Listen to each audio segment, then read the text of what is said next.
É preciso seguir a Jesus para que sejamos instrumentos do seu amor para com o próximo. Depois da cura do paralítico, Jesus se encontra com Mateus, cobrador de impostos, e o chama para segui-lo, dizendo: segue-me. Mateus é um homem que o povo detesta, pois um cobrador do governo romano na cobrança de impostos é odiado, detestável. Os publicanos se enriquecem ilicitamente, especialmente a custo dos pobres. Por isso, é uma profissão odiada. Os cobradores de impostos, aliados dos opressores, eram imundos, pecadores da raça mais detestável. Jesus entra no mundo dos detestáveis para salvá-los. No texto do Evangelho de hoje, Jesus mostra sua autonomia e autoridade em escolher quem ele quiser para ser seu discípulo. Nunca podemos entender perfeitamente o mistério da escolha de Deus. Para a sociedade, na época, Mateus jamais poderia ser um dos discípulos do Senhor, pois ele era um ladrão diplomado, um ladrão do dinheiro público, um impuro que tornaria o grupo dos discípulos impuro com sua adesão, pois ser cobrador de impostos significava ser pessoa impura na visão dos fariseus e dos sacerdotes. Mas Jesus desobedece aos padrões de uma cultura que manipula as pessoas e impõe a nova lei. Porque, de fato, eu não vim para chamar os justos, diz ele, mas os pecadores. A comunhão de Jesus com os pecadores para libertá-los não o torna impuro, e sim o mostra como o libertador do homem do seu passado tão nefasto. Qualquer pessoa pode perguntar-se: como pode Deus estar presente em certos ambientes, como o de Mateus, especialmente tão repugnantes, maus ou perversos, em certas situações injustas, como a vida vivida pelo publicano Mateus? Deus se encontra ali para curar, para salvar, pois ele diz: quero misericórdia e não sacrifício. Todo o Evangelho, quando se trata de Deus, nos urge que saibamos ultrapassar a noção de justiça e descobrir a misericórdia infinita de Deus pelos pecadores. Deus não se cansa de perdoar. Eu repito, Deus infinitamente, Deus não se cansa de perdoar e de se encontrar com os pecadores, os perdidos da vida, para salvá-los. Deus vai ao encontro dos detestáveis, dos rejeitados, pois Jesus, o Deus conosco, veio para chamar e salvar os pecadores, aqueles que ninguém mais quer. Jesus chama Mateus para segui-lo. Segue-me. E ele o segue. Ele diz a mesma coisa para Simão e André, para Tiago e João. O termo seguir, akoluteo em grego, aparece 90 vezes no Novo Testamento. E Mateus imediatamente segue a Jesus. Como Jesus transformou os pecadores de peixes em pescadores de homens, assim também transformou um cobrador de impostos, um pecador público, num escriba do reino de Deus, num discípulo e mais ainda num apóstolo. Quem entra na esfera de Jesus deixa de ser como antes.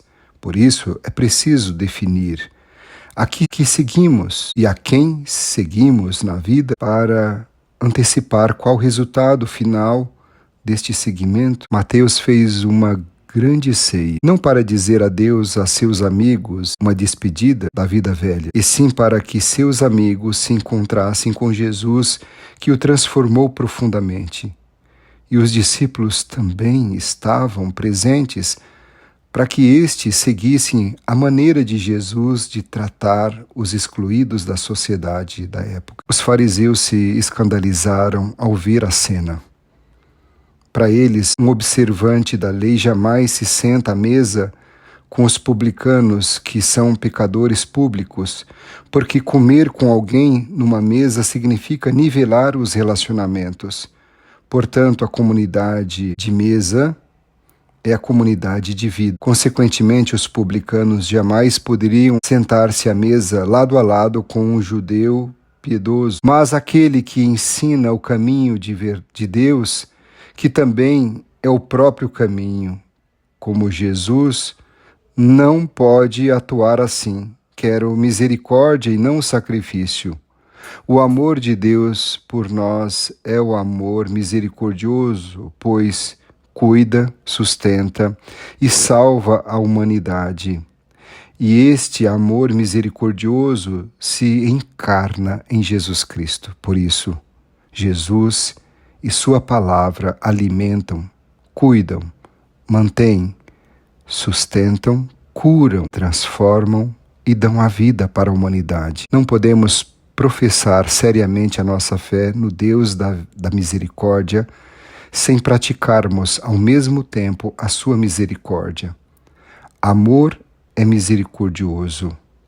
Esta é uma afirmação central e cume da nossa fé e de toda a doutrina cristã acerca de virtudes. Eu não vim para chamar os justos, mas os pecadores, disse Jesus. E somente os enfermos necessitam de médico e não os. Jesus está sentado à mesa porque ele quer transmitir a palavra de Deus que salva para poder mudar a vida daqueles que se encontram no caminho errado e, com certeza, ele quer consertá-los. Jesus quer transformá-los em homens justos. Por isso, o que Jesus quer é transformar a vida do homem. Jesus, ele é firme, duro com os fariseus, mas ele é misericordioso com aqueles que se abrem para uma vida nova. Aprendei, pois, o que significa eu quero misericórdia e não sacrifício. Este eu é Jesus, que é o Deus conosco. É aquele que não pode aceitar um sacrifício se antes não se fez a reconciliação com os irmãos. Se não se vive uma atitude de dom aos demais. Segue-me. O verbo seguir em sentido próprio significa ir atrás de alguém, e no sentido figurado significa ser discípulo, ir em seguimento de alguém. Seguir significa andar, avançar, ver mais, aprender mais. Quem andar, quem caminhar, vai encontrar muita coisa no caminho. Quem fica parado e paralisado vê menos. Seguir a Jesus significa romper todo o passado e abandonar tudo para trás, submetendo-se com fé e obediência à salvação oferecida em Cristo. Seguir também tem sentido de imitação. E nesse sentido, seguir significa unir-se com Cristo numa comunhão de vida e de destino. É modelar-se segundo o exemplo de Jesus. É ser misericordioso como Ele. Assim, seguir a Jesus não é apenas aderir a um ensinamento moral e espiritual, mas partilhar a vida. Por isso, Jesus exige o desapego total, renunciar às riquezas, à segurança, deixar os familiares, sem esperar o retorno, ou seja, a troca, a retribuição. Ao exigir de seus discípulos um total sacrifício, Jesus se revela como Deus, única garantia, e revela integralmente até que ponto vão as exigências de Deus. Pode ser que seja até o sacrifício da cruz e até se sentir abandonado pelos outros, como Jesus se sentiu. A partir desse sentido, somos convidados a refletir sobre o nosso seguimento de Cristo. Até que ponto nós estamos dentro deste padrão? Em outras palavras, o que significa para nós hoje seguir a Jesus? Para responder esta pergunta, devemos responder outra pergunta: quem é Jesus e a quem seguimos? Segue-me é a voz do Senhor chamando o publicano Mateus para ser seu discípulo. Podemos também nos encontrar numa situação moral, vocacional ou profissionalmente difícil como a de Mateus, ou podemos ser pior do que isso. Precisamos parar para ouvir a voz do Senhor que nos chama: segue-me. Esta voz deve ressoar em todas as situações de nossa vida. Jesus nos chama para a liberdade de filhos de Deus, a fim de sermos instrumentos da misericórdia divina para os demais. Mateus seguiu a Jesus não para dar a Deus a seus amigos, e sim para que seus amigos se encontrassem também com Jesus, que veio chamar os pecadores. Mateus é chamado para que os outros o sigam, seguindo o Senhor que liberta. Seguir a Jesus é viver a sua vida, é ser misericordioso como Ele. A vida de Jesus foi marcada particularmente por amor ao Pai e aos homens, especialmente aos mais necessitados. Seu relacionamento profundo com o Pai se traduz na prática da solidariedade e da misericórdia com os marginalizados e pecadores. Seguir a Jesus é não condenar, e sim salvar. Não excluir os outros, e sim integrá-los na comunidade de irmãos. Não se isolar, mas ser solidário. Seguir a Jesus é viver segundo o seu projeto. Ele quer que as relações humanas e sociais se baseiem sobre a justiça, o amor, a fraternidade e o perdão. Tudo isso se tornará realidade se o homem se descobrir como filho de um Pai amoroso. Seguir a Jesus é estar pronto para viver o seu destino. Viver segundo o projeto de Jesus leva o seguidor a viver o martírio.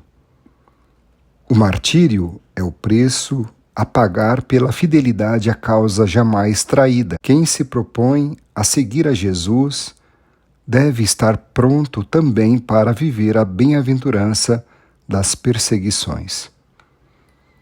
Mateus não foi chamado porque está convertido, e sim, Mateus se converteu porque foi chamado. Eu quero misericórdia e não sacrifício. Esta é a vontade de Jesus para todos os cristãos. Misericórdia é amar até aquele que não merece ser amado. O verdadeiro amor é querer o bem do outro, inclusive daquele que errou até gravemente na vida, moral e eticamente. A igreja não se constitui de puros, e sim de pecadores acolhidos que também acolhem, de perdoados que perdoam. A igreja não é feita de justos, e sim de pecadores, sempre necessitados de receber e de dar o perdão. O cristão vive da graça e da misericórdia de Deus.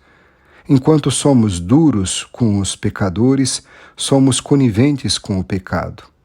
Não somos curados pelos sacrifícios ou expiações, e sim pela descoberta do amor misericordioso de Deus para cada um de nós que se dá no perdão. Eu quero misericórdia e não um sacrifício. Que a paz de Jesus esteja contigo.